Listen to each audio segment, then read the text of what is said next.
Lo que se necesita para cambiar los términos de la convivencia a unos términos que nos permitan ir reconstruyéndola es reemplazar esa unilateralidad que se manifiesta en abuso por reciprocidad. Que la convivencia, los términos de la convivencia, tienen a la vista los intereses de todos. Y si ustedes toman las líneas centrales de la Constitución, el tema de la Constitución es este. Es una Constitución para todos. Y por eso el Estado social y democrático de derecho. Hace algunos días, ustedes estoy seguro que deben haberlo visto, siendo una facultad de comunicaciones, se publicó un estudio de unos economistas que habían calculado cuánto costaba la Constitución. Y habían llegado a la conclusión de que costaba algo así como, creo que era entre 8 y 14 puntos del PIB, que creo que son entre 30.000 y 45.000 millones de dólares, una enormidad de recursos. Algunos decían, bueno, eso muestra que la Constitución es inviable. Yo creo que no, yo creo que muestra lo contrario, muestra exactamente qué quiere decir el Estado social de derecho. El Estado social es un Estado que se encarga de que una parte mucho más significativa de la riqueza social vuelva a la sociedad para asegurar las condiciones materiales de la libertad para todos. Para todos. No va a acumulación individual, vuelve a la sociedad para beneficiar a todos en términos de asegurar sus condiciones materiales de la libertad. Y la plurinacionalidad es una relación recíproca entre el Estado chileno y los pueblos originarios, y la paridad entre hombres y mujeres, y el Estado regional entre el centro y las regiones. Ese, creo yo, es el tema. Por eso yo creo que es exactamente la Constitución que Chile necesita para cambiar esos términos de la convivencia que fueron los que llevaron a su fractura. Antes de pasar al siguiente tema, no sé si Roquero quiere acotar algo sobre... No, ¿Vamos? vamos a seguir. Ya. En los últimos años hemos visto que de parte de los jóvenes, particularmente los universitarios en distintas partes del país, han levantado con especial fuerza algunas temáticas, no solamente ligadas a la educación propiamente tal como ha sido en distintos momentos históricos, sino que también han levantado con bastante fuerza otros temas, por ejemplo, la paridad de género, el cuidado del medio ambiente, la preocupación especial por la salud mental, por ejemplo. ¿De qué manera estos nuevos temas que se les ha llamado de alguna manera, si bien no son nuevos, pero a lo mejor la mirada que se les ha dado ha sido distinta en el último tiempo, de qué manera se tocan en la propuesta de nueva constitución? ¿Sí? Yo creo que son temas de una significación distinta. Yo creo que el proceso constituyente chileno es el primero, o de los primeros, de su época. Uh, es el primer proceso constituyente, o es un proceso constituyente que se diferencia de los anteriores en muchas cosas. Una de ellas es que es el primer proceso constituyente que se hace, va experimentando, por así decirlo, toda la fuerza del estallido feminista, que en Chile y en el mundo llegó para quedarse. O sea, esto va a ser algo que va a caracterizar el proceso constituyente por venir. Y toda la fuerza de la... no, y que se hace en condiciones de autoconciencia de la crisis ambiental y climática. No es que no haya habido crisis antes, pero hoy día es, de nuevo, innegable. Y esas dos cosas se manifiestan clarísimamente en la nueva Constitución. Está en las definiciones fundamentales, está en los dos primeros incisos del artículo 1, ¿no? Chile es un Estado social y democrático de derecho, es plurinacional, intercultural, regional y ecológico, ahí está. Después vienen los derechos de la naturaleza, la defensoría de la naturaleza, etc. Eso está en el centro de la Constitución. Y después sigue, es una república solidaria, su democracia es inclusiva y paritaria. Ahí está la idea de feminista. Y por cierto, las otras demandas, esas que tienen que ver con la demanda de cambio del modelo, lo que yo llamaría el modelo neoliberal, educación, seguridad social, etc. Eso constituye, diría yo, el corazón. Eso es lo primero, el Estado social de derecho, ¿no? Los derechos sociales, educación, salud, seguridad social, vivienda, cuidados, etc.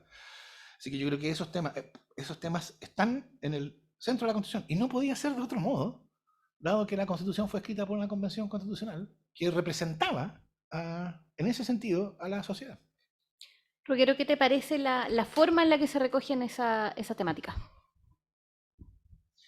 Bueno, tal como quedó en evidencia, con Fernando estamos bastante de acuerdo, porque eso era lo que yo había dicho antes de que llegara, en que aquí había un malestar y del cual hay una orientación que yo reconocí como correcta, que es el Estado social y democrático de derecho.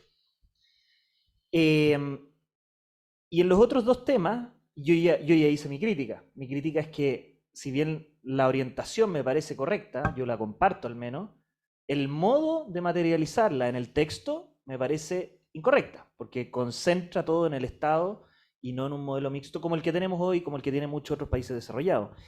En materia de igualdad de género, creo que la solución, la propuesta que hace el texto constitucional de la paridad, por ejemplo, en las asambleas políticas, me parece bien. Yo creo que efectivamente la paridad llegó para quedarse. En algunos momentos, eso sí, se llegó demasiado lejos. Entonces voy a contar una anécdota. En la Comisión de Justicia en la que yo participaba, dijeron, bueno, paridad para las asambleas políticas. Pongamos también paridad en el Poder Judicial. Resulta que después apareció la Asociación de Magistrados diciendo, perdón, en el Poder Judicial hay escalafones donde ya somos muchas más mujeres que hombres. Era innecesario. Entonces yo creo que obviamente que hay que aplicar las soluciones con realismo a los problemas reales que tenemos. Y yo creo que el tema de la crisis ambiental lo comparto nuevamente. La orientación es correcta. O sea, vivimos en un mundo en donde su generación, nuestra generación, tenemos que hacernos cargo de no seguir contaminando de un modo que no nos permita a las futuras generaciones tener condiciones como las que hoy día tenemos. Pero ¿cuál es la solución de la propuesta de nueva Constitución? En el resto del mundo, Naciones Unidas, por ejemplo, la propuesta que se hace es de un desarrollo sostenible. ¿Qué significa eso? Un modelo de desarrollo que sea capaz de equilibrar el crecimiento económico, el desarrollo económico, con la protección del medio ambiente. Aquí se descarta ese modelo y se le ofrece al país, ¿qué modelo? El modelo ecologista. Ustedes dirán, ya, es un juego de palabras. Es que no es un juego de palabras, porque el modelo ecologista viene con la mano cargada hacia una protección del medio ambiente que tiene consecuencias. Voy a poner algunos ejemplos. En materia minera, se dice, no se va a poder desarrollar la minería en glaciares. Perfecto, perfecto, eso ya existe hoy día en la ley. Pero después se agrega, tampoco se va a poder desarrollar en entorno glaciar. Eso ya es más complejo. ¿Qué consecuencia tiene hoy día como daño colateral? Que habría que iniciar el plan de cierre de la faena de Codelco Andina, en los Andes, en mi distrito. Son miles de empleos, son miles de millones de dólares en impuestos. El Teniente, en Rancagua, también miles de empleos, miles de millones de dólares en impuestos. Impuestos que sirven para financiar el Estado social. ¿Cómo vamos a financiar el Estado social y democrático de derecho si no hay impuestos? Entonces, ahí la Convención Constitucional, a mi juicio, entró como un elefante en la cristalería, con prepotencia, y pasó a llevar todo y quebró todo. ¿Ah? Y podríamos seguir con ejemplos, porque la verdad es que por un exceso de retórica se generan daños colaterales que tienen ganadores y perdedores. ¿Ah? Porque obviamente que las ONG ambientalistas quedan muy contentas con la propuesta de nueva Constitución. Pero los pirquineros y los pequeños mineros de Cabildo, de Petorca, de los Andes, en mi distrito, hoy día votan rechazo, porque sienten amenazado su empleo, su modo de obtener un ingreso. Entonces yo creo que ahí la propuesta constitucional tiene orientaciones correctas, pero propuestas y soluciones incorrectas. Quería ver si Fernando quiere acotar algo respecto al tema de la minería, de la protección del medio ambiente. Si no, también quiero algo que quiero precisar una cosita con Ruggero. Yo simplemente diría que se prohíbe quedan excluidas de toda actividad minera los glaciares, no los entornos de los glaciares, los glaciares. Eso dice el artículo 146.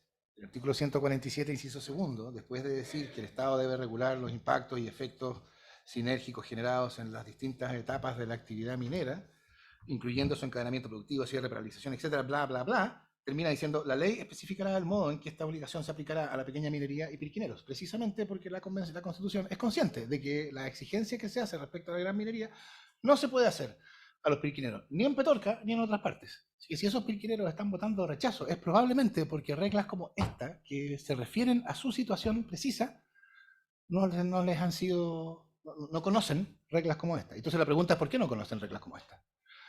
Y bueno, ahí hay insuficiencias de la campaña del apruebo, y creo yo que una campaña de rechazo que no ha estado precisamente orientada a transmitir el contenido real de la Constitución.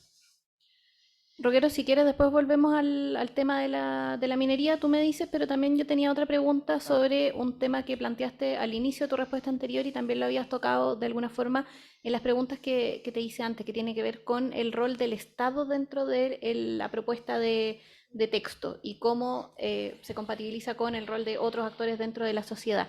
¿En qué aspectos específicos dirías tú que eso se ve de esa manera en que lo planteas tú, pensando en que quizá quienes nos acompañan hoy día a lo mejor no han leído el texto o no lo han leído de manera íntegra? Entonces, un par de ejemplos que tú pudieras dar en los que tú creas que se refleja esa visión. Ya. Previo a contestar, para polemizar y provocar la discusión, el artículo 137 dice: el Estado garantiza la protección de los glaciares y del entorno glaciar, incluyendo los suelos congelados y sus funciones ecosistémicas. ¿Pero ¿y no te parece que debe ser garantizado los entornos glaciares? Pero a lo que voy, esta norma, la propia SECPRES, cuando se discutió a propósito de las normas transitorias, levantó las banderas rojas, las alarmas y dijo: cuidado, está en un informe de la SECPRES. Esta norma hay que corregirla o hay que poner una disposición transitoria, porque si no el teniente y Codelco Andina van a quedar afectados por esta norma. Estoy diciendo la interpretación de la propia SECPRES. No. Pero bueno, pero después si quieres me replicas. Bueno. Dicho eso, ¿en qué cosas veo yo que la solución no es la correcta? Hoy día tenemos, por ejemplo, en materia de salud. En materia de salud tenemos un sistema mixto, en dos niveles. Hay un nivel que es el nivel del financiamiento de la salud, en donde tenemos todos que pagar una cotización de salud de un 7%, ustedes todavía no les toca, pero ya les va a tocar, y que ustedes pueden elegir si la administra o un administrador privado, ISAPRE, o el administrador público, que es FONASA. ¿Ya? Pero en otro nivel están los prestadores de salud. Una cosa es el financiamiento, otra cosa son los prestadores. ¿Dónde me voy a atender yo mis patologías, mis enfermedades? ¿Dónde me voy a ir a hacer la consulta, la radiografía o la operación? Y nuevamente, el modelo actual permite elegir a los que están en ISAPRE, obviamente atendiéndose en clínicas privadas, pero a los que están en FONASA también. En la mayoría de los tramas de FONASA existe la modalidad de libre elección. Más de alguno de ustedes la usó alguna vez. Y para eso las personas pueden ir, cobrar un bono FONASA, hay convenios, si es que no se están cumpliendo las garantías de calidad de la salud. Por ejemplo, si hay una larga lista de espera, el propio Estado deriva al paciente a una consulta privada para que se atienda a través de un convenio. ¿Y todo eso con qué? Con financiamiento estatal. Ahí está la gracia. Porque no se trata solo de elegir para pagármelo yo con el 100% de mi bolsillo. Se trata de que el Estado apoye mi elección. Bueno, eso cambia. Y cambia, por un lado, porque el objetivo era, como siempre se ha dicho, destruir y dejar atrás el Estado subsidiario y tener un Estado solidario. Todo concentrado en el Estado. Y yo creo que subsidiariedad y solidaridad no son incompatibles, al contrario, tienen que estar juntos. En algunos casos se aplicará uno, en algunos casos otro. El ejemplo de las pensiones, perdón que me extienda, con esto cierro, es muy bueno. En Chile, antiguamente, antes del 2008, existía solamente un pilar contributivo en materia de pensiones. Las personas pagaban un 10% de cotización previsional que iba a la cuenta de capitalización individual administrada por la AFP. Bueno, en el 2008, en el gobierno de Bachelet, se introduce una gran reforma al sistema de pensiones y se introduce el pilar solidario. ¿Y fue inconstitucional eso? No, no fue inconstitucional. Al contrario, mejoró el sistema. ¿Por qué? Porque, bueno, a quienes no logran ahorrar lo suficiente o obtener una rentabilidad suficiente en sus ahorros previsionales para tener una buena pensión a la vejez, el Estado los ayuda con un pilar solidario. ¿Qué pasó? Que el monto de la pensión básica solidaria era muy bajo. Antiguamente era del orden de 80.000 pesos. Con la pandemia esto fue aumentando. Hoy día está del orden de 180 y tantos mil pesos. Sigue siendo muy poco, sobre todo con la inflación. Pero ahí está un pilar de ahorro individual, un pilar solidario. Subsidiariedad, solidaridad, no son incompatibles. Pero todo eso, nuevamente, desaparece con esta propuesta, se concentra todo en el Estado, con los problemas que quizás después podemos profundizar. Fernando, la réplica, si quieres, del tema de los entornos glaciares, y también me interesa la última afirmación de sí, me Ruggero. refería a ¿En eso qué medida también. desaparece? Artículo 146. Quedan excluidas de toda actividad minera los glaciares, las áreas protegidas, las que por razones, etc. Pero no, los glaciares, estamos hablando de los glaciares. Las áreas protegidas son otras cosas. No, no son los entornos glaciares.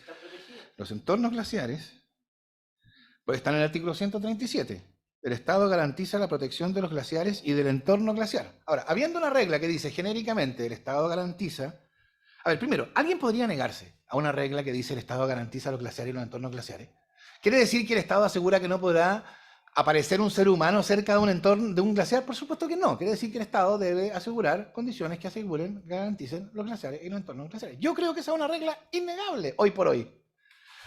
Aplicado a la minería, hay una regla que dice que quedan excluidos de toda actividad minera los glaciares. Lo que por supuesto, yo encuentro que es un poco ocioso esto de apelar a lo que se dijo o no se dijo en la convención, porque el texto es lo que se vota, el texto es en sí mismo. Pero bueno, lo que la SECPRES objetó es que aquí había una regla que decía y las zonas de nacimiento de las cuencas hidrográficas. Las zonas de nacimiento de las cuencas hidrográficas, por supuesto, aunque Chile es un país montañoso, es como algo así, supongo yo no soy especialista, pero me imagino que debe ser algo así como el 90% del territorio donde hay actividad minera, me imagino. Por eso mismo se sacó. Y lo que quedó fue glaciares.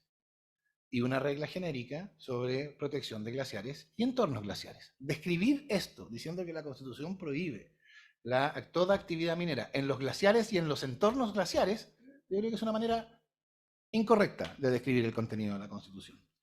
Respecto de la cuestión del Estado, a mí esta es una cuestión que a mí me intriga y me desconcierta. Porque yo no sé qué es lo que habría que decir para que lo que se dice estuviera a salvo de la crítica de que es todo para el Estado. Todo concentrado en el Estado, como dice Ruggero. El sistema educacional, en educación se reconoce un sistema nacional de educación compuesto por establecimientos creados y reconocidos por el Estado. En salud, la Constitución manda la creación de un sistema nacional de salud, un sistema nacional público, universal e integrado, que estará compuesto de prestadores públicos y privados, dicho expresamente. En seguridad social, la Constitución no ordena un sistema de reparto. Es decir, la Constitución es compatible, esto se acaba de anunciar en algún acuerdo que se anunció hoy día, la Constitución es compatible con un nuevo sistema que tuviera un pilar de ahorro de capitalización individual. La Constitución no declara inconstitucional la capitalización individual.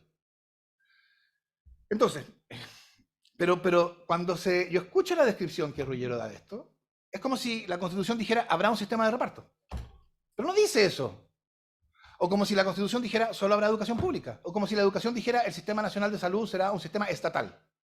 La Constitución podría haber dicho eso, pero no lo dice. Lo que dice es, habrá un sistema integrado. ¿Por qué integrado? Integrado de modo que los derechos de cada uno dependan no de lo que cada uno puede pagar y el contrato que celebra con una institución de seguros, como la ISAPRE, sino de los derechos que le reconoce la ley a todos.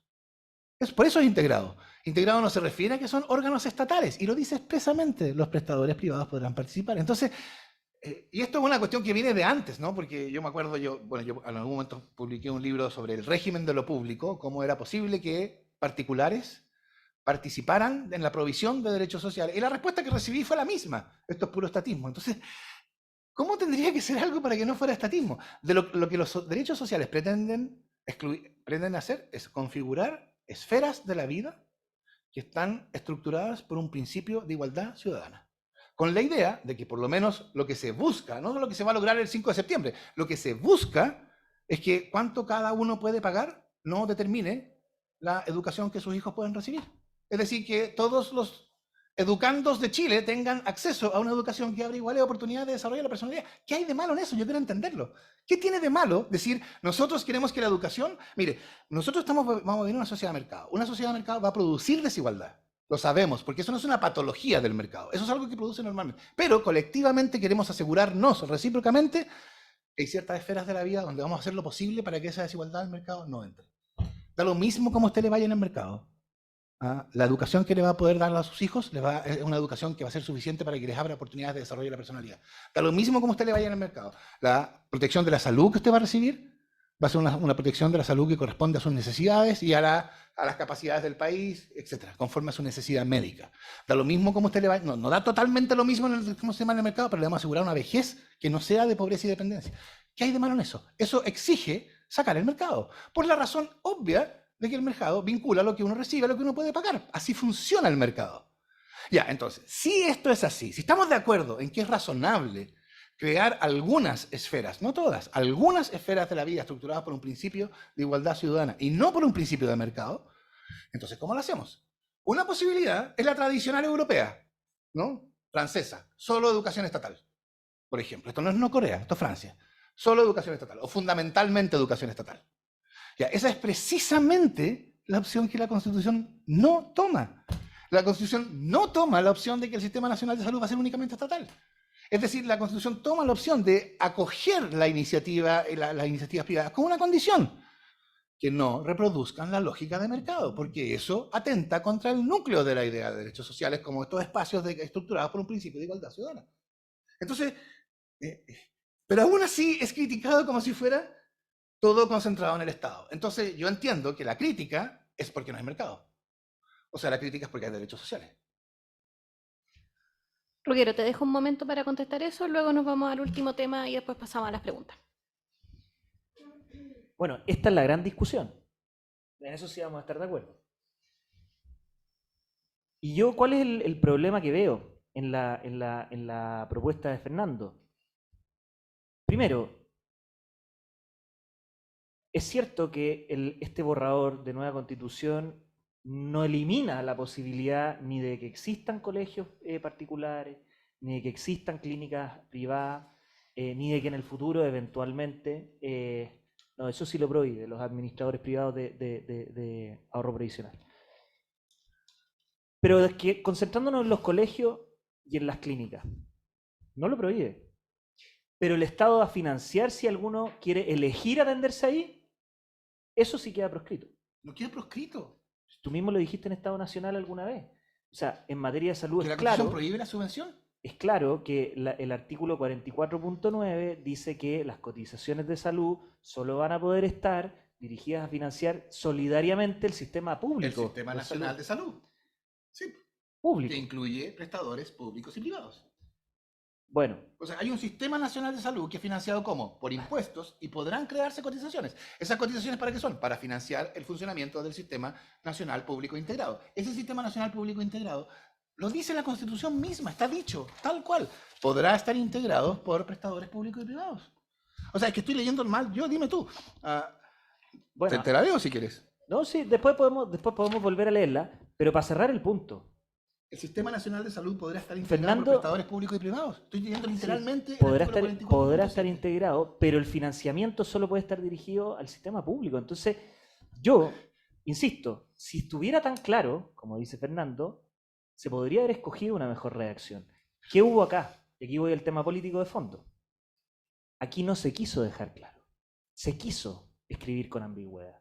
Se quiso escribir en un lenguaje en donde si uno escucha todos los discursos dentro del hemiciclo, porque yo estuve ahí, era destruir la salud privada, la educación particular subvencionada, y cuando se rechazó el artículo 20 ter, que permitía al Estado financiar la educación particular subvencionada, estaba el colegio de profesores en la tribuna aplaudiendo a grito pelado, porque con eso se destruía la educación particular subvencionada. Entonces, claro, el lenguaje ambiguo, ¿a quién lo favorece? A quienes después del día de mañana van a poder acudir a la historia de la norma y decir, mire, esto era lo que queríamos decir. Por eso el texto genera desconfianza y por eso la mitad del país desconfía del texto, tanto la derecha como la centroizquierda. Y porque esos problemas han sido reconocidos incluso por el propio gobierno, hoy día se presentó un acuerdo que nos da la razón en muchos temas y que reconoce que buena parte de nuestras críticas no eran fake news, no eran mentiras, son críticas fundadas. Y por eso algunos en el gobierno, en el socialismo democrático, incluso el Partido Comunista, dijeron, sí, ¿sabe qué? Esto lo vamos a tener que reformar si queremos dar tranquilidad, porque no quedó claro. Y se usó un lenguaje ambiguo, creo yo, deliberadamente, pero si no, al menos por negligencia. Porque si se querían dejar las cosas claras y por escrito, se pudo hacer, pero no se quiso, no había voluntad política. Entonces, yo creo que ahí tenemos el gran problema en estos tiempos, y con esto doy el pase probablemente al último tema. Y por eso la labor informativa ha sido tan difícil. El lenguaje es absolutamente ambiguo. Las cláusulas, lo vimos a propósito de los glaciares. La norma dice que estará prohibido actividad minera en los glaciares, bien por eso, yo no me opongo, al contrario, lo celebro, pero también en las áreas protegidas. ¿Y cuáles son las áreas protegidas en otra norma? El entorno glaciar. No. Entonces, todo esto se hizo con letra chica, igual que los contratos de seguro. Igual que esos contratos de las tarjetas Falabella, del retail, con harta letra chica. Lo mismo en educación. ¿Cuáles son los fines y principios de la educación? La educación no sexista, la justicia social, conceptos que en abstracto pueden sonar bien, pero que en concreto, ¿qué va a significar? Que los profesores hagan proselitismo político en la sala de clase. Y después hay otra norma que dice, la calidad de la educación se mide por el cumplimiento de los fines y principios. Nuevamente, la letra chica. Y uno va armando el puzzle y pareciera que todo va en la dirección que yo les digo. Aquí hay una propuesta que busca concentrarlo todo en el Estado. Y por eso hay desconfianza y por eso tenemos un país dividido frente a esta propuesta. Porque todos conocemos la experiencia de los servicios públicos y no funcionan bien. Y por último, esto tiene un costo. Y lo dijo Fernando al inicio. Los economistas han dicho que ni creciendo al 5% en 20 años es posible financiar esta propuesta. Y crecer al 5,5% hoy día del PIB está bastante difícil.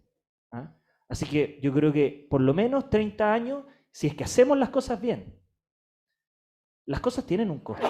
Y aquí cada vez que uno preguntaba cuál es el costo del presupuesto de crear tribunales ambientales que no van a conocer causas en todo el año, un montón de creaciones, y yo preguntaba cuál es el informe presupuestario, cuánto va a costar, me decían, si este es el momento de soñar, da lo mismo el costo. Bueno, pero las cosas tienen un costo. Y yo por eso creo que al final la solución de tenerlo todo en un Estado que funcione bien es una utopía impracticable. Quiero responder una cosa breve. Ya. Nos vamos al último punto. La verdad es que el problema es que para que uno respondiera a cada una de las cosas que ha dicho Ruggiero, uno tendría que ir punto por punto y sería largo. Pero entonces tomemos el primero, el que estábamos discutiendo, el punto con el cual llegamos aquí. El Sistema Nacional de Salud. El Sistema Nacional de Salud es de carácter universal, público, integrado, se rige por los principios, bla, bla, bla. Entonces habrá un Sistema Nacional de Salud, público, integrado. Ya. Después, estoy leyendo, si yo no sé qué más puede uno hacer. El Sistema Nacional de Salud podrá estar integrado por prestadores públicos y privados. La ley determinará los requisitos de procedimiento para que prestadores privados puedan integrarse a este sistema. O sea, los prestadores privados se integran al Sistema Nacional de Salud. ¿Qué quiere decir que se integren? Supongo yo que es como obvio, que quiere decir que pasan a formar parte en esas condiciones del Sistema Nacional de Salud. Entonces, el Sistema Nacional de Salud es un sistema integrado que comprende prestadores públicos y privados. ¿Dónde está la letra chica que se pretendió dejar ambiguo según Ruggiero? En el número 9, en el inciso 9. El Sistema Nacional de Salud es financiado a través de las rentas generales de la nación, o sea, impuestos. Adicionalmente, la ley podrá establecer cotizaciones obligatorias a empleadoras, empleadores, trabajadores y trabajadores con el solo objeto de aportar solidariamente al financiamiento ¿de qué? De este sistema. Entonces Ruggiero dice, no, al financiamiento del sistema público solamente. Es decir, no podrán financiar los prestadores privados. No, pero ¿dónde saca eso? ¿De dónde dice esto? Aquí dice, los prestadores privados serán parte del sistema integrado. Y esto, y a mí me sorprende, me deja desconcertado el hecho de que la Constitución diga eso y diga después que podrá haber, o sea, esto va a ser financiado con impuestos. O sea, esos prestadores privados van a ser parte del sistema integrado y el sistema integrado va a ser financiado con impuestos. Y las cotizaciones van a ir ¿a qué? Al sistema. ¿Y el sistema qué comprende? Prestadores públicos y privados. Y la crítica, esto es estatismo. Entonces pareciera que lo único, la pregunta, reitero mi pregunta, ¿qué es lo que se salvaría de esta crítica? Porque claro, aquí podría decir, el Sistema Nacional de Salud estará compuesto solamente de prestadores públicos. Eso podría decir. Y ahí yo entendería la crítica. Dice público y privado. La crítica es la misma. Es como si dijera solo prestadores públicos. Entonces mi pregunta es, ¿qué es lo que se salvaría de esa crítica?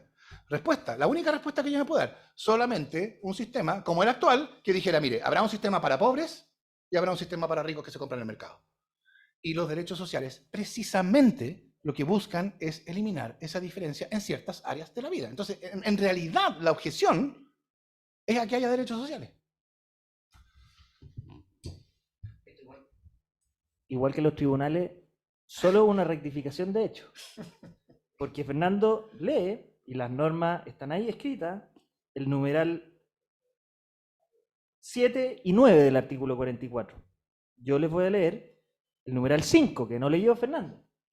El Sistema Nacional de Salud es de carácter universal, público e integrado. Quiere decir que sea público, quiere decir que no responde a la lógica privada. Está especificado después. Dice público, por lo tanto no puede tener prestadores privados. ¿Eso es lo que tú quieres decir? No sé, ustedes son los que redactaron esta documento. Yo creo que es suficientemente clara, pero en fin. Ya, si tienen en todo caso ustedes más dudas sobre el tema de la salud, podemos volver a ello durante el espacio para las preguntas y ahí volvemos a repasar lo que ustedes prefieran. Pero eso sí, antes de pasar a las preguntas, una cosa más que les quería consultar que tiene que ver con algo a lo que ambos hicieron alusión en algún momento, que es lo que pasó hoy día, este acuerdo al que adhieren distintos representantes del oficialismo, que tiene que ver con interpretaciones en algunos casos, modificaciones en otras al contenido, sobre el texto que propuso la convención en caso de aprobarse. Se comprometen a que se impulsarían estas, ya sea interpretaciones o modificaciones en algunos casos. Les planteo a ambos la pregunta de qué les parece este paso que se da hoy día y especialmente a Fernando, ¿no se pasa a llevar de alguna manera el mandato de la convención, el trabajo que hicieron los convencionales al entrar a discutir modificaciones que en algunos casos incluyan retirar cosas antes de que se plebiscite, pensando que quizá puede haber personas que a lo mejor querían la versión original del trabajo que hizo la convención? A ver, yo distinguiría en ese acuerdo dos cosas. Buena parte de ese acuerdo, prácticamente todo el acuerdo, se refiere a clarificaciones que no cambian el contenido de la Constitución. Son modificaciones o sugerencias de desarrollo, implementación o de ajustes del texto que no cambian la Constitución. Por ejemplo, especificar que el Sistema Nacional de Salud podrá estar integrado por prestadores públicos y privados, eso no cambia el texto. Eso sería, de hecho, reiterar el texto. Pero si uno dijera, para no reiterarlo, decir, bueno, pero en realidad, ¿podrá haber prestadores privados en el Sistema Nacional de Salud? Eso sería una modificación del texto, pero no es una modificación de la Constitución, porque está simplemente o reiterando o clarificando. ¿Por qué clarificar? Porque ya hemos visto en otros procesos eleccionarios que hay hoy día, en nuestra época, un problema.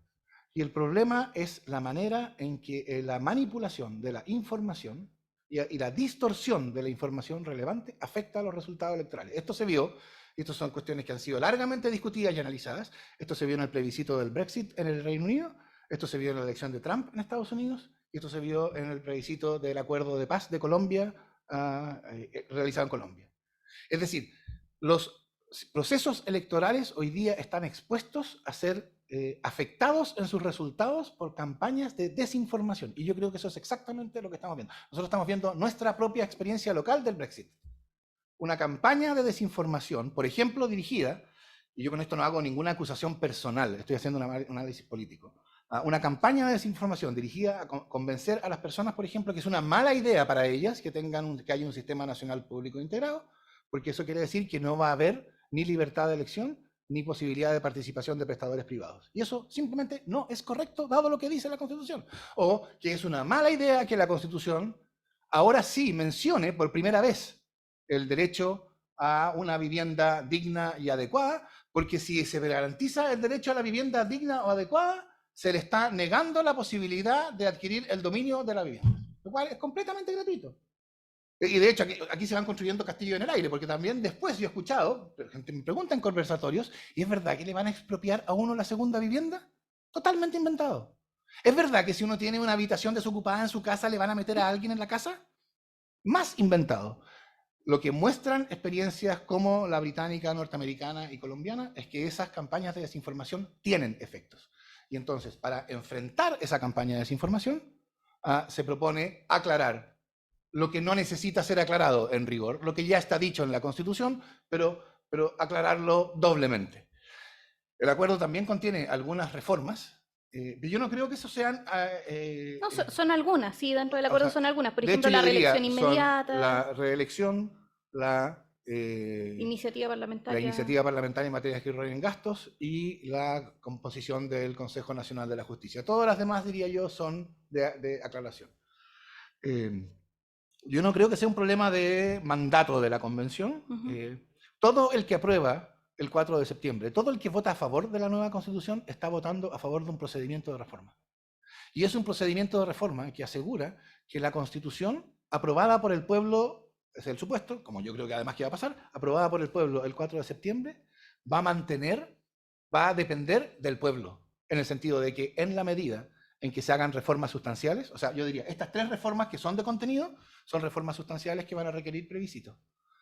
En la medida en que sean reformas que no son sustanciales, que no cambian el contenido de la Constitución, como todas las otras, esas son reformas que se hacen por acuerdo parlamentario. Pero la Constitución en su sustancia, de acuerdo a su propio procedimiento de reforma, no se cambia, no se puede cambiar solo con un acuerdo parlamentario, necesita ratificación popular. Y yo creo que esa es una buena cosa acerca de del procedimiento de reforma. Entonces, esas personas que querrían aprobar la Constitución como está ahora, van a tener su oportunidad. Es decir, van a aprobar la Constitución como está, porque eso es lo que se va a plebiscitar, y cuando después se discutan estas reformas, bueno, esa discusión ocurrirá en el Congreso, pero también tendrá que ocurrir frente a la ciudadanía, porque va a ser necesario ir a buscar la ratificación de ella a través de un plebiscito. Ruggiero, también sobre el acuerdo de hoy, y después pasamos a las preguntas.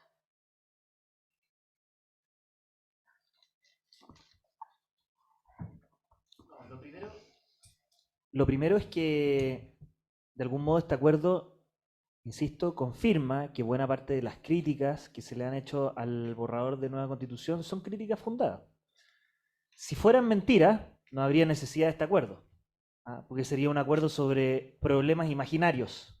No son problemas imaginarios, son reales, y por eso, y dado que la opción del apruebo va abajo en la encuesta, reaccionan ofreciendo este acuerdo. Primera cosa. Segunda cosa, dicho lo anterior, yo creo que este listado de cambios se queda bastante corto. Es insuficiente, a mi juicio, para superar la cantidad de problemas estructurales que tiene el borrador de nueva constitución. Y se nota mucho el veto político del Partido Comunista. El Partido Comunista es de lo más hábil que hay. Estuvo hasta hace algunos días atrás, hasta ayer, diciendo no vamos a ir a ningún acuerdo. Sube el precio de su firma. Y por lo mismo, a la hora de poner la firma, probablemente el borrador de haber tachado varias cosas, la sacó y dijo, esto te lo firmo, esto otro no. Y ese fue el veto. Por eso el listado es corto, por eso hay varias cosas en donde tampoco se las juegan con mucha reforma, son declaraciones medio ambiguas. Entonces, conclusión, creo yo, esto no va a mover la balanza, no va a cambiar las encuestas, está generando una división enorme dentro de quienes están por el apruebo, entre los que aprueban sin condiciones y los que aprueban para reformar. Y además, cuarta y última, en el propio lanzamiento del acuerdo, el presidente del Partido Comunista se encarga de decir que esto no está garantizado, que en realidad el compromiso depende de muchas cosas, y bueno, y le pone fin al acuerdo antes de que nazca. Yo creo que al final del día esto no va a pasar sin pena ni gloria. Pasamos ahora a las preguntas. Partimos por las de quienes están acá y después si hubiera alguna a través de la transmisión en internet podemos leerla también. Hola, ¿me escuchan? ¿Sí? Primero los saludo a ambos. Agradezco que vengan acá a conversar un poco de cosas importantes. Asimismo, a la escuela agradezco que nos den esta oportunidad. Mi nombre es Santiago Caballero, para que lo sepan. Entendiendo la naturaleza de estas instancias donde la intención del diálogo y donde la intención que tienen ustedes preferentemente es instalar la hegemonía de un discurso, entendiendo que es la idea que ustedes traen la que debiera proliferar, en este caso en un plebiscito. Es que a mí me nace la pregunta de si en algún punto ustedes creen que pueden estar equivocados. Si ustedes creen que como personas humanas que cometen errores, algún punto que ambos planteen puede ser erróneo, porque los veo jactando, y hablo aquí de todo el entorno político, de que absolutamente todo es lo correcto. Y aquí hago distinciones absolutas entre el lado político, o sea, pasan a ambos lados, y me gustaría saber qué opinan de eso. Les agradezco, muchas gracias.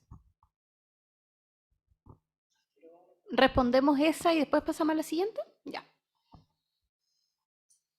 yo voy a responder, pero quiero decir que encuentro casi conmovedor esta obsesión que algún sector, para no decir otras cosas, tiene con el Partido Comunista. El Partido Comunista, ¿cuántos votos son en el Congreso? ¿Cuántos votos son en la Cámara de Diputados? ¿Cuántos votos son en el Senado? ¿Qué posibilidad tendría de impedir una reforma constitucional? Yo estuve en la negociación de este acuerdo. No hay veto del Partido Comunista. El Partido Comunista, de hecho, a mi juicio, demasiado rápidamente accedió a ciertas cosas y no puedo decir más cosas. Respecto de estar equivocado, no. Siempre uno puede estar equivocado. Pero el hecho de que yo pueda estar equivocado no quiere decir que yo crea que estoy equivocado, ¿no? Porque si yo creyera que estoy equivocado, dejaría de estar equivocado, porque cambiaría mi opinión equivocada por la opinión que creo que es correcta. Uno siempre cree que o sea, uno funciona defendiendo posiciones. ¿Ah? Por supuesto, hay cosas con las cuales, respecto a las cuales yo creo que estoy más seguro que otras. En ambas puedo estar equivocado, por supuesto. También en mi juicio sobre cuán seguras son unas convicciones sobre otras. En todo uno puede estar equivocado. Por ejemplo, déjame poner un ejemplo que tiene que ver con el acuerdo. El acuerdo dice que se va a prohibir la reelección presidencial. Yo, en principio, pensaría que es una buena idea la reelección presidencial. De hecho, esta es una de las pocas cosas, si no la única importante, porque yo creo que hubo otras, pero eran cosas como obvias, como que la probidad es importante. Ya. Pero así cosas de sustantivas, yo creo que esta debe haber sido la única, sino de las muy pocas cosas que en la Comisión de Sistema Político de la Convención fue unánime. Todos, y digo todos, los miembros de esa comisión presentaron indicaciones cuyo contenido era, en esta materia, el mismo. Se autoriza la reelección presidencial por una vez consecutiva. Yo he escuchado argumentos sobre que es una mala idea la reelección presidencial, porque el intervencionismo electoral, etc. La reelección pretende solucionar un problema, que un periodo de 4 años hace imposible gobiernos que se hagan cargo de problemas de mediano o largo plazo. Gobiernos que se hagan cargo de problemas de mediano o largo plazo, porque entonces el gobierno simplemente enfrentaría los costos al principio, pero no recibiría los beneficios, entonces nadie lo hace. Y eso tenía solo 2 soluciones: o se alarga el periodo presidencial o se permite la reelección. La reelección en el fondo significa que el periodo presidencial en la nueva constitución, como está ahora, es de 8 años, con la posibilidad de una suerte de plebiscito revocatorio en la mitad, o sea, de una elección que permite despachar al presidente. Yo creo que esa es una buena solución. De hecho, yo creo que es mejor solución a una extensión, a un alargamiento del periodo presidencial. Imagínense lo que habría sido 6 años de Piñera, en mi opinión. Creo que es una buena solución. Por lo tanto, creo que se justifica tener una reelección presidencial. Creo yo que tengo además de la creencia de que es una buena solución, otra creencia, de que yo creo que esa primera creencia es totalmente correcta e imposible de refutar. No, ese no es el estándar que yo ocupo para las opiniones que yo sostengo. Imposibilidad de refutación me reduciría a opinar solamente de algunas, no sé, tautologías matemáticas, como que 2 más 2 es 4. En todo el resto, imposibilidad de refutación o imposibilidad de estar equivocado es un estándar demasiado exigente para la política. ¿Cómo uno funciona? Bueno, uno analiza la situación y llega a una convicción sobre cuál es lo correcto y la defiende. Y en la discusión uno va tomando las cosas que van apareciendo en la medida en que sea necesario. Pero no creo que sea necesario. Yo creo que hay una suerte de pretensión de que uno esté constantemente diciendo, bueno, yo no estoy muy seguro, pero... y yo creo que eso es... o sea, a mí no me resulta natural eso. Yo prefiero decir, mire, todo lo que yo digo está sujeto, no descansa sino en las razones que yo ofrezco. No hay más que las razones que yo ofrezco. Y las razones pueden siempre ser refutadas por otras razones. Yo algunas de estas cosas que yo pienso las he analizado con más cuidado que otras. Mientras más las he analizado, más confianza tengo que esas razones resisten a todas las otras. Pero no es más que eso.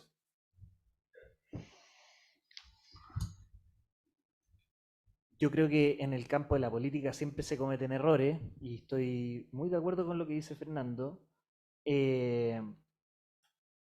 Y en política, además, bueno, al igual que en las guerras, uno podría decir, todos los soldados creen que combaten una guerra justa. Bueno, uno se convence de que está del lado de lo correcto. Los que juzgan son los ciudadanos y por eso tenemos democracia. Y a veces uno no está del lado de lo correcto, pero uno cree estarlo, ¿no es cierto? Ahora, ¿qué creo yo? Y quizás eso está detrás de la pregunta. Hoy día hay un exceso de retórica. ¿ah? Y a veces se exageran, porque la retórica siempre está en política. Pero yo creo que hoy día, y producto de las redes sociales, las cosas se exageran mucho más de la cuenta. Y pongo el caso del actual gobierno. Cuando era oposición, el manejo de la pandemia del anterior gobierno era casi un crimen de lesa humanidad. Era una cosa en donde estaba muriendo la gente, había responsabilidades penales. Asumen el gobierno y continúan la misma política prácticamente idéntica. Entonces, el exceso de retórica, yo creo que hay que moderarlo un poco. Está bien, uno quizás podrá tener críticas, tendrá matices, y es bueno que uno siempre sustente las afirmaciones con fundamento, como lo hemos tratado de hacer acá, pero yo creo que el exceso de retórica hoy día está haciendo mucho daño en la discusión política, porque al final cuando la discusión es entre buenos y malos, entre inmorales y los justos, es difícil llegar a consenso y la gente está aburrida de ver a los políticos peleando del modo en que lo estamos haciendo. Hacen falta más acuerdos, la Convención Constitucional era una oportunidad de lograr esos acuerdos, pero hubo sectores, no necesariamente el de Fernando, que estaban atrapados en sus excesos de retórica. Y por estar atrapados en su retórica, en sus eslóganes de campaña, los pusieron por escrito, y bueno, y esos excesos de retórica son los que hoy día nos tienen como estamos en las encuestas y de cara a este plebiscito tan importante. Vamos con la siguiente pregunta. Hola, ¿aló? ¿Me escucho? Sí, bien. sí, te escuchamos bien. Ya, genial. Ya. Mi primera pregunta es, en la nueva Constitución han hablado mucho de dignidad, pero no han definido lo que es dignidad. En el artículo 51 y en el 32ª hablan sobre la vivienda digna. Si uno habla de una pareja que ya son 2 y tienen 3 hijos, o sea, ya son 5 en la misma pieza con un mismo baño, ya están hacinados. Entonces ya no sería digno. Entonces, si estamos hablando de dignidad, suena muy lindo, pero el parámetro de dignidad, la medición de dignidad, la definición de dignidad la va a trazar el gobierno, la van a trazar ustedes con la nueva Constitución. Está definido qué es un margen digno, desde dónde parte la dignidad en la nueva Constitución, o solo la ocupan como una palabra bonita. Porque si me pasan un sueldo digno de 500.000 pesos para una persona soltera, por ejemplo, suena muy digno, pero para un padre o una madre que tiene 3 hijos, que no ha trabajado o tiene problemas para salir a trabajar, ya dejó de ser digno. Sueldo mínimo digno, vivienda mínima digna, servicio de salud digno. ¿Dónde están tasando el nivel de dignidad? ¿Quién marca eso? Entonces, la dignidad, ¿qué te va a asegurar? Sí, sí. A ver, efectivamente no está definido qué es la dignidad. Al menos en las escuelas de derecho se dice que la dignidad es aquello que merecemos por ser personas. Por ser personas, algunos desde el punto de vista teológico, por ser criaturas hijos de Dios, otros desde un punto racional, otros desde un punto de vista más ecologista, no sé, pero somos personas y tenemos dignidad. Y eso es algo que pertenece a distintas culturas y que es muy propio del lenguaje de los derechos humanos, que fluye de la Declaración Universal de los Derechos Humanos como respuesta a los horrores de la Segunda Guerra Mundial. Hay cosas que parece que no pueden volver a suceder. Y después, obviamente, el concepto de dignidad se extiende a cuestiones de derechos sociales. La dignidad no solo responde a libertades, también a mínimos comunes para el ejercicio de la libertad, mínimos materiales, como una vivienda digna, como una educación digna. A mí me parece bien que esté el concepto de dignidad en una constitución, no podría no estar. Es una aspiración, es un valor. Y el resto son ya discusiones de política pública y que son muy relativas.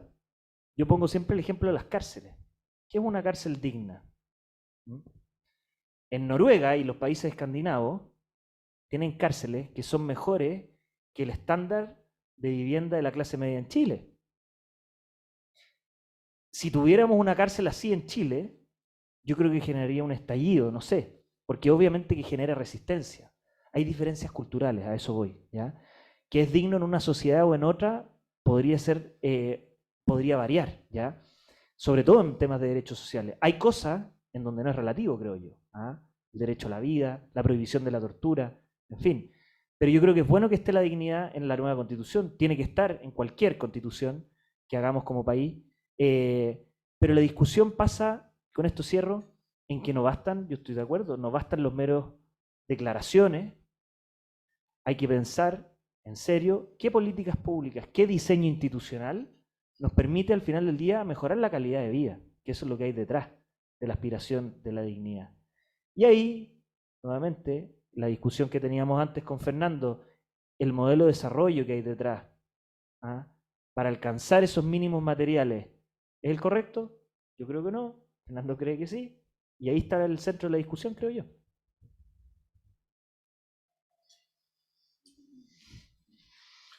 Salvo, por cierto, en la última parte, yo estoy completamente de acuerdo con lo que dijo Ruggiero, así que lo hago mío, y entonces me ahorro parte importante de la respuesta y puedo dedicar el tiempo para una reflexión adicional.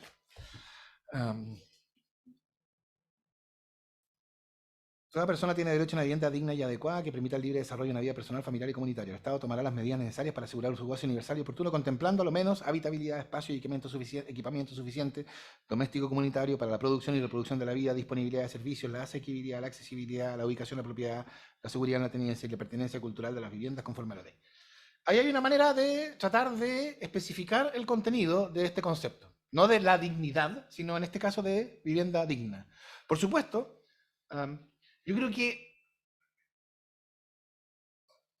una de las herencias más nocivas de la Constitución de 1980 es la idea de que la Constitución es principalmente un texto jurídico a ser aplicado por tribunales.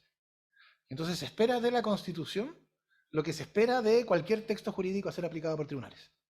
Y lo que se espera de un texto jurídico a ser aplicado por tribunales es precisión, exactitud, lo más posible. Y la Constitución es, en alguna medida, un texto a ser aplicado por tribunales, pero no es principalmente un texto a ser aplicado por tribunales. Es un texto que cumple varias funciones políticas. Es un texto que configura una institucionalidad política legitimada. Esa es una cuestión fundamental de lo que hace la Constitución. Y especifica estas ideas que son las ideas que constituyen los puntos de referencia más fuertes y aceptados por todos de la discusión pública, que son los derechos fundamentales. ¿No? Los derechos fundamentales no son solo eso, pero son eso en parte. O sea, que algo está en los derechos fundamentales. O sea, si la vivienda digna está aquí, la manera en que vamos a discutir sobre vivienda en el futuro va a ser distinta. Porque ya nadie va a poder, no se puede, es difícil relativizar un derecho fundamental. Entonces, parte de la función que se cumple en una constitución se cumple por conceptos que son abiertos y que son entonces susceptibles de recibir distintos contenidos en la discusión política. Entonces, cuando hay una idea de dignidad, hay una comprensión de izquierda de dignidad, hay una comprensión de derecha de dignidad. Esto no quiere decir que la dignidad sea vacía, esto lo que quiere decir es que es un punto común respecto del cual puede haber distintos desarrollos. Y la discusión política, o el conflicto político, según con cuánta, cómo la quieren mirar, el conflicto, la discusión política, es acerca de cómo se desarrollan los conceptos constitucionales en la historia. Y eso entonces, esa función de la Constitución es una función que queda, o sea, yo he escuchado tanto esto, el texto se presta para varias interpretaciones, por lo tanto es malo. No, toda Constitución se presta para varias interpretaciones. Parte del sentido de la Constitución es que usa conceptos que pueden ser apropiados por distintas tradiciones políticas, porque es una Constitución común. Y a pesar de lo que se dice, esta Constitución no es una Constitución maximalista, precisamente tiene esos conceptos que pueden ser o son susceptibles de ser apropiados por distintas tradiciones. Yo estoy seguro que desde el 4 de septiembre, los mismos que hoy día dicen que el derecho a la vivienda digna es un obstáculo para la propiedad en la vivienda, van a pasar a decir que para realizar el derecho a la vivienda digna es fundamental que haya programas que lleven a la propiedad de la vivienda, porque solo la propiedad en la vivienda es genuinamente digna, etc. Porque yo creo que hoy día, el problema que tenemos hoy día es que la discusión está atravesada, o sea, una discusión sobre qué quiere decir la Constitución en contexto de campaña está atravesada por, bueno, porque cada lado quiere ganar. Y entonces dice cosas que son las que le sirven para ganar. Y como les digo, yo creo que los mismos que dicen una cosa hoy día, los mismos que dicen que la vivienda digna y adecuada significa que no va a haber propiedad en la vivienda, hoy van a decir desde el 4 de septiembre que, por supuesto, que la manera de realizar con mayor reconocimiento de la dignidad el derecho a la vivienda digna y adecuada es a través de la propiedad en la vivienda.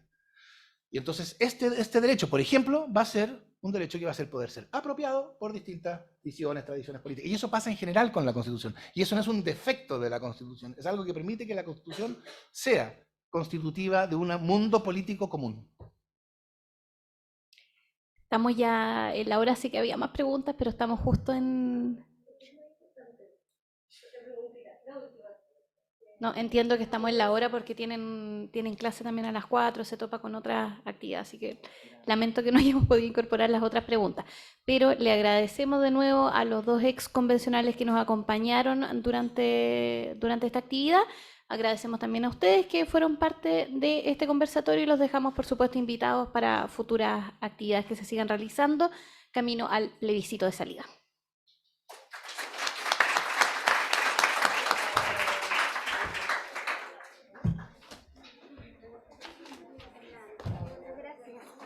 Ay, de la fe. Gracias. Gracias. Vale, gracias.